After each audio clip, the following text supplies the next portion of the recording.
আমরা আজকে লক্ষ্য করলে দেখতে পাবো যে পাউস একটা নতুন টাস্ক দিয়েছে। সেই টাস্কটা কমপ্লিট করতে হবে আমাদের। সেই টাস্কটা যদি আমরা দেখি, এই টাস্কটা কমপ্লিট করতে পারলে আমাদের 1 মিলিয়ন টোকেন দেবে। এটা যদি আমরা কমপ্লিট করতে পারি, আমাদের সময় আছে মাত্র 22 ঘন্টা। তো আমরা এর আগে একটা টাস্ক কমপ্লিট করেছি, 5000 পয়েন্ট দিয়েছে, সেটা মোবাইল উল্টা দিলে হয়ে যেত। এই টাস্কটা কমপ্লিট করার জন্য আমাদের কি করতে হবে আপাতত দেখাই দিচ্ছি। এই পর্যন্ত অনেকভাবে ট্রাই করে টাস্ক কমপ্লিট করতে পারা যায়নি। আমরা যদি এদের কমিউনিটিতে যাই, এরা কি বলছে, এর আগে যে টাস্কটা দিয়েছিল সেই টাস্কটা তারা বলে দিয়েছিল যে টেলিগ্রাম আপডেট করতে হবে।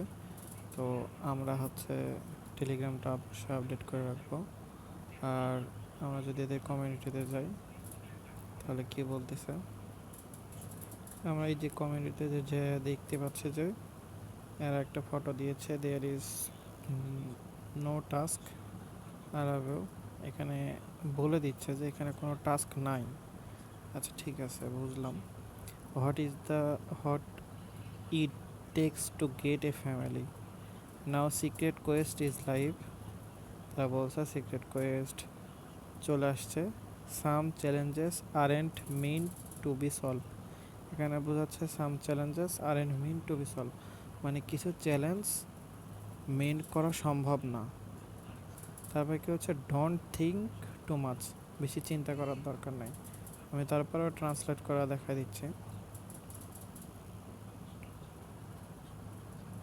এই যে এখানে বলছে এটি একটি মিলি পেতে কি লাগে, what takes to get a milli, মানে ওই যে হাউস। তারপর নতুন গোপন অনুসন্ধান লাইভ, মানে গোপন অনুসন্ধান সরাসরি চলে এসেছে। কিছু চ্যালেঞ্জ সমাধানের জন্য নয়, বলে দিয়েছে কিছু চ্যালেঞ্জ সমাধানের জন্য নয়, বেশি ভাববেন না। তাহলে আমরা এর মাধ্যমে এতটুকুই বুঝতে পারলাম যে এই টাস্কটা যেটা আছে, এটা হয়তো বা আমাদের ফ্রিতেই দিয়ে দিবে, না হলে আমরা এটা কোনোভাবেই পূরণ করতে পারবো না। তাই এটা নিয়ে চিন্তা করে লাভ নাই। এবারে আমরা ধরে নিলাম এটা আমরা কোনোভাবেই পূরণ করতে পারবো না।